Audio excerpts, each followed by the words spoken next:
এসছে, তারা মন ঠিক করেছিল যে উদ্দেশ্যে তারা রাস্তায় নেমেছে সে উদ্দেশ্যে তারা প্রাণ দিতে তৈরি।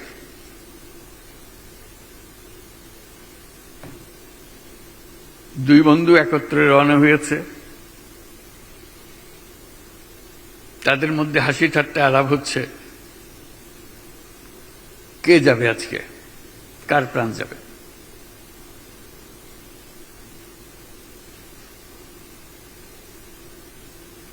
অন্যদের কাছে মাপ চেয়ে এসছে, বিদায় নিয়ে এসছে।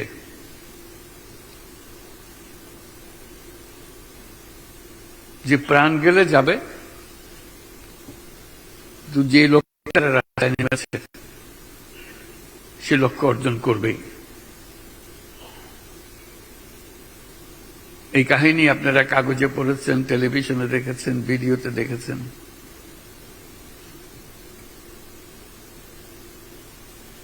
একটু আগে হাসপাতালে দৃশ্যের কথা বর্ণনা হলো।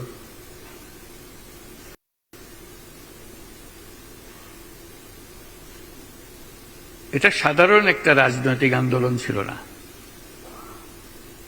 যেখানে আমরা রাস্তায় মিছিল করি, জিন্দাবাদ দিই, মুর্দাবাদ দিই, ঘরে ফিরে আসি।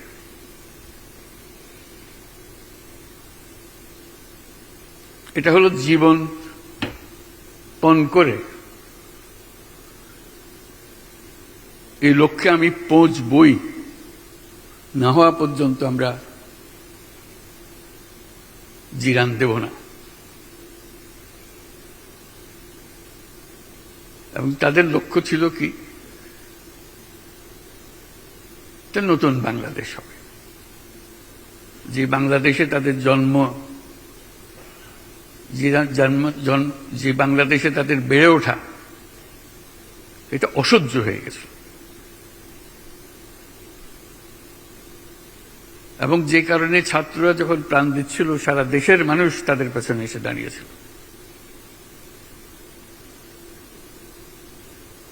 বাংলাদেশের হেন মানুষ ছিল না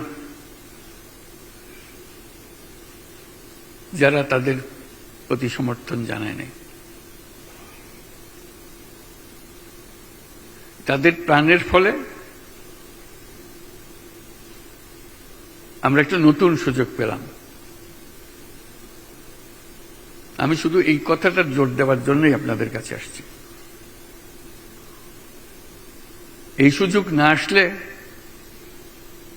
আমাদের যে পচন ধরেছিল, সে পচন থেকে আমাদের মুক্তির কোনো চিহ্ন দেখা যাচ্ছিল না। হঠাৎ করে সমস্ত বাধা আমাদের কাছ থেকে চলে গেল। আমরা আর পচন নয়, আমরা সুস্থ সভ্যজাতি হিসেবে দাঁড়াতে চাই।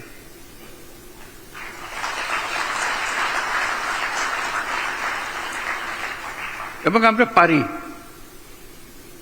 তার প্রমাণ হলেন আপনারা।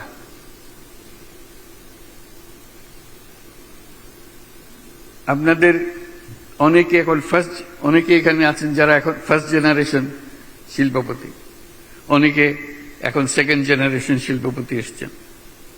এই ফার্স্ট জেনারেশন যখন শুরু করে, শিল্পপতি বললে তাদের লজ্জা পেত, আমি কি শিল্পপতি,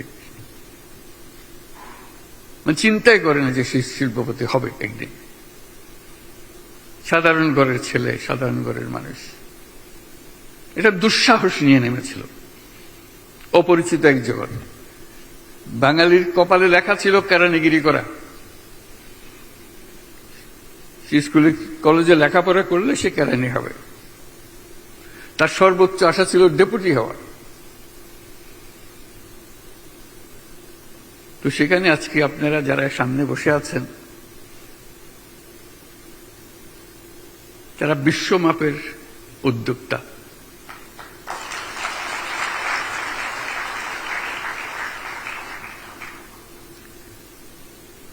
এই বিশ্বমাপের উদ্যোক্তা ওই যুবককে যে প্রাণ দিয়েছে, তার কাছে কি শপথ নেবে, কি বলতে চাই, তুমি প্রাণ দিয়েছ, তোমার প্রাণের বিনিময়ে তুমি আমাদেরকে সুযোগ করে দিয়েছ, যে সুযোগ আমাদের কাছে ক্রমেই বন্ধ হয়ে আসছিল। সেই সুযোগ নিয়ে আমি তোমার স্বপ্ন বাস্তবায়ন করব। যে স্বপ্নের পেছনে গিয়ে তুমি প্রাণ দিয়েছ, সে নতুন বাংলাদেশ গড়ার, সে নতুন বাংলাদেশ গড়বই। এই হবে আমাদের শপথ।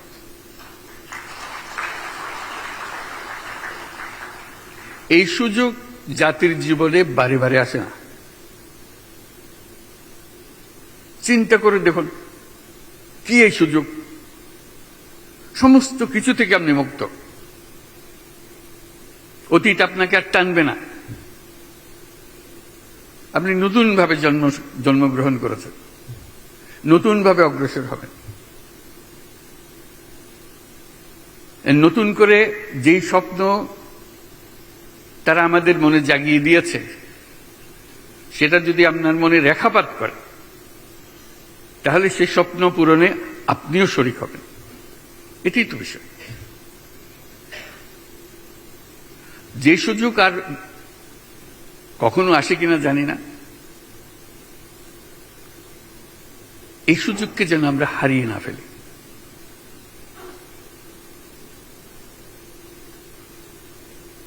এই সুযোগ হারিয়ে ফেললে জাতির কাছে আর কিছুই অবশিষ্ট থাকবে না। সেটাই আপনাদের কাছে আবেদন। এখানে কোনো অভিযোগ, পাল্টা অভিযোগ করার বিষয় না। বাংলাদেশ একটা ছোট দেশ, অসংখ্য মানুষ, 17 কোটি মানুষ, কিন্তু অদ্ভুত এক দেশ। সবাই সবাইকে চেনে। যেখানে যান, ও আচ্ছা তাই নাকি, ও তো আমাদের স্কুলে ছিল, একটা না একটা যোগসূত্র বের হয়ে যায়। যেখান থেকে আসুন, বাংলাদেশে কেউ কারো অপরিচিত না। এটাও একটা বড় শক্তি আমাদের। দুনিয়ার কোন দেশ বোধহয় নাই এত কম্প্যাক্ট ফ্যামিলি, এত ঘনিষ্ঠ। কেউ সরকারে আছে, কেউ সরকারের বাইরে আছে, কেউ ব্যবসাতে আছে, কেউ সামরিক বাহিনীতে আছে। একটু খোঁজ করলে বলে আমার এক ভাই তো ওখানে, আরেক ভাই ওখানে, আরেকজন বিদেশে। এই তো আমাদের জগৎ। সেটা একটা বড় শক্তি, যে শক্তি অন্য জাতির হয়তো নাই, আমাদের আছে। আমরা একটা ইচ্ছা করলে, সেটা কোমর বেঁধে ফেললে সেটা করে ফেলতে পারি। এই বাংলাদেশের মধ্যেই তৈরি পোশাকের শিল্প তৈরি হলো আউট অফ নোওয়্যার। এখন দ্বিতীয় লার্জেস্ট এক্সপোর্টার। কি সাংঘাতিক কথা!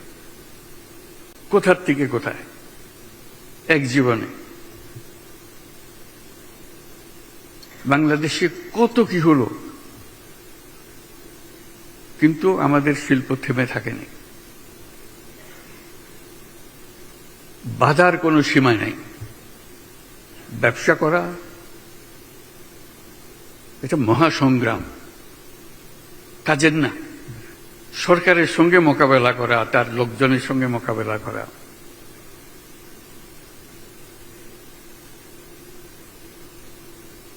আজকে আমরা একযোগে এই স্বপ্ন নিয়ে এগিয়ে যেতে চাই। সরকার এবং সরকারের বাইরে যারা, সবাই একজোট, এক টিম। এটা একটা কম্প্যাক্ট টিম। আপনারা সেই টিমের as much a member as anybody else. সে সরকারে আছে বলেই সে আরেক রকম হয়ে আছে।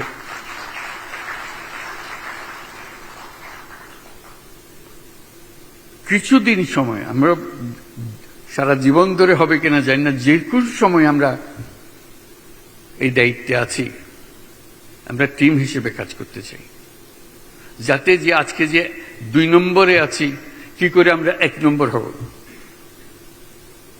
আমাদের মেয়াদকালে যদি আপনারা 1 নম্বরে নিয়ে যেতে পারেন, আমরাও স্মরণ করবো, যাক বাবা একটা কিছু করছি।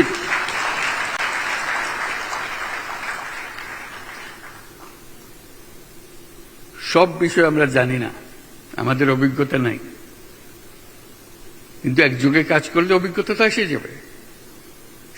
সবার মিলে যে অভিজ্ঞতা, সেই অভিজ্ঞতা দিয়ে আমরা কাজ করব। যে উত্তরণটা হচ্ছে, যেই নতুন পুরনো বাংলাদেশ থেকে নতুন বাংলাদেশের যে উত্তরণ, সেটা কঠিন কাজ, কিন্তু মন ঠিক করে ফেললে সেটাও উত্তরণ করা যায়, সেটাও পার হওয়া যায়। সেটা কিভাবে পার হব, যে পুরনের যে বর্ণনা একটু আগে আপনারা শুনলেন, যেগুলোর সঙ্গে আমরা বোঝাপড়া করার চেষ্টা করছি, সেখান থেকে যাতে দ্রুত আমরা উত্তরণ করে আসতে পারি, যাতে যেই স্বপ্ন বাস্তবায়নের দায়িত্ব আমরা সবাই মিলে পেয়েছি, সেই স্বপ্ন যেন বাস্তবায়ন করে ফেলতে পারি।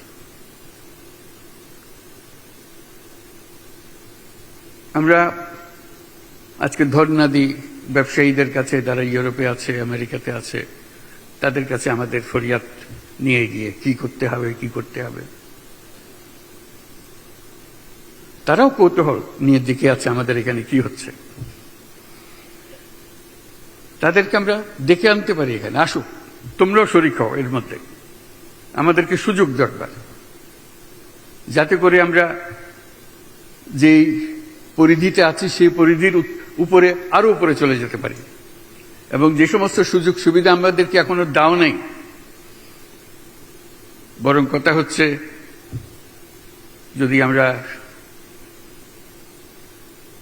লো ইনকাম কান্ট্রি থেকে মিড ইনকাম কান্ট্রিতে চলে যাই, তাহলে অনেক সুযোগ সুবিধা হারিয়ে ফেলব। কিন্তু সেই প্রতিযোগিতায় শক্ত প্রতিযোগী হবার জন্য আমরা সামর্থ্য অর্জন করতে চাই, আমরা পেছনে থাকতে চাই না। সেজন্য তাদের সঙ্গে যোগাযোগ করা, তাদের সঙ্গে কথাবার্তা বলার জন্য আমি একজন বিশেষ দূত নিয়োগ দিয়েছি। লুৎফে সিদ্দিকী আছে কিনা এখানে, জানি না, আসতে পারে না বোধহয়। তার কাজই হলো শুধু ওদের, আপনাদের কাছে যাদের যাওয়ার কথা, আপনাদের কথা যাদের শোনার কথা, শোনাতে পারছেন না, সুযোগ হচ্ছে না, সে যাবে তাদের কাছে আপনাদের পক্ষ থেকে, দরজা খোলার জন্য, কথাবার্তা শুরু করার জন্য, যাতে করে আমরা যে সমস্ত বাধার সম্মুখীন হই, যে সমস্ত কথা তাদেরকে আমরা জানাতে পারি না, তার মাধ্যমে আমরা জানাতে পারি। আশা করি সেই কাজে সফল হবে। তার সঙ্গেও আপনাদের পরিচয় করিয়ে দেওয়ার সময় আপনারা জেনে নেবেন। আমরা এই পথে রওনা হলাম, যেটা আমরা শহীদদের যে স্বপ্ন, সেই স্বপ্ন বাস্তবায়ন করার জন্য আমরা অঙ্গীকার করলাম। তারপর বাকিগুলো হলো যে এই যে এসে গেছে সে লুৎফে, তোমার কথাই তো বলতেছি এখন, এই যাক, পরে তার সঙ্গে আলাপ করে নিই।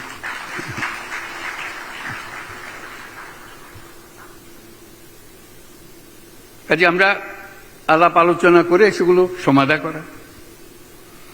গতকাল একটা কথা বলেছি আমার বক্তৃতায়, যে সংস্কার শুধু আমাদের করলে হবে না, শুধু সরকারের উপরে ছেড়ে দিয়েন না, সবাই মিলে সংস্কার করে, যেটা যেখানে দেখেন। এটা আত্মজিজ্ঞাসা, আর কিচ্ছু না। আত্মজিজ্ঞাসা, যে এটা না করলে বোধহয় দেশের জন্য ভালো হয়, সেটা থেকে মুক্তি পাওয়া, বেরিয়ে আসা, যে এখন থেকে আমি করব না, এই ছেলেগুলোর দিকে তাকিয়ে আমি এটা পরিত্যাগ করলাম। আমরা যেখানে যেখানে ভুল পথে যাচ্ছিলাম, সে ভুল পথে এখন আমরা সরে যাব, যদি ভুল করে থাকি। সেই সংস্কারটা আমরা আমাদের প্রতিষ্ঠানে করতে পারি, আমাদের সমিতিতে করতে পারি, আমাদের আয়োজনে করতে পারি, এটা যেন আমরা করি। এবং আমার একটা বড় আশা, যে সময় মেয়াদকালে আমরা এখানে থাকব, শ্রমিক মালিকের সম্পর্কটা সুন্দরভাবে গড়ে তোলা। এটা বহুদিন পড়ে আছে। আমরা জেনেভা কনভেনশন যোগ দিতে পারি নাই। সবাই যখন একটা টিম হলাম, শ্রমিক মালিক সরকার সব যখন টিম হলাম, ওটাও আমরা করে ফেলি। ওটা না করলে সামনে এগুলো কষ্ট হবে। যেখানে যাবেন এটা বাধা দেবে, বলছে কই তোমরা তো শ্রমিকদের যা শর্ত প্রাপ্য এগুলোতে তোমরা সই করতেছ না। কাজেই যদি আমাদের এগোতে হয়, পরিষ্কারভাবে এগোতে হবে। আমাদেরকে সাহস দেন, এগিয়ে আসেন, আমরা সবাই মিলে আইএলও কনভেনশনে স্বাক্ষর করে ফেলি।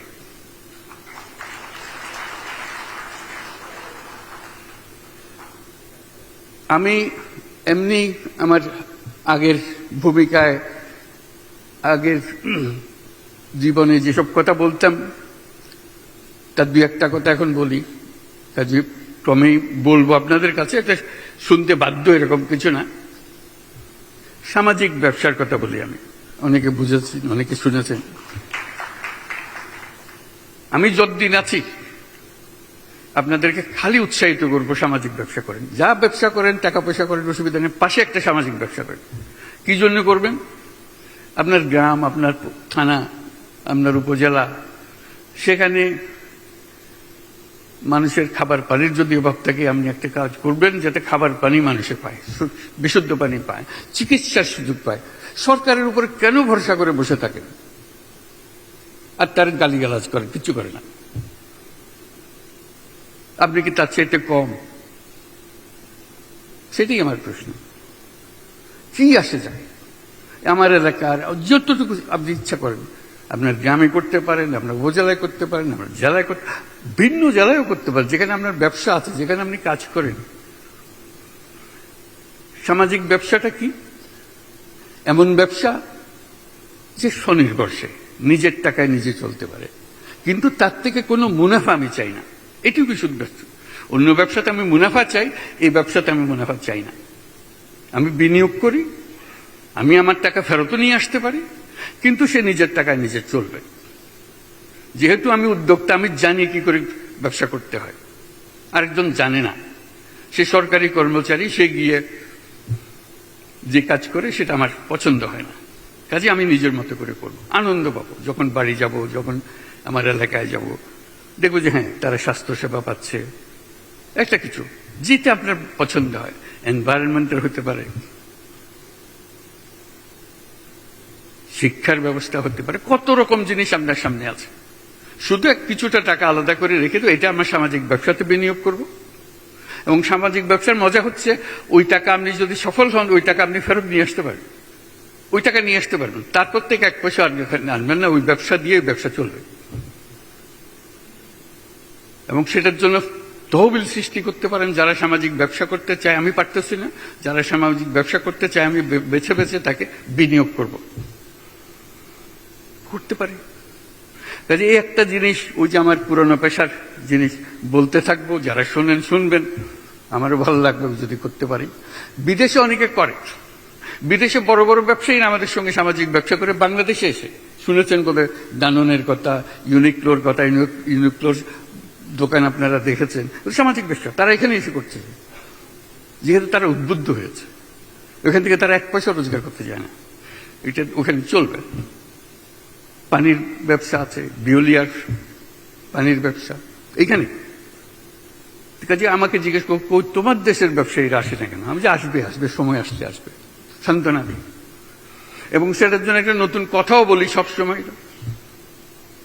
মানুষ শুনে কখনো হাসে, কখনো সিরিয়াসলি নেয়। আমি বলি যে making money may be happiness, টাকা রোজগার করা খুব আনন্দের জিনিস, making money is happiness, making other people happy is a super happiness.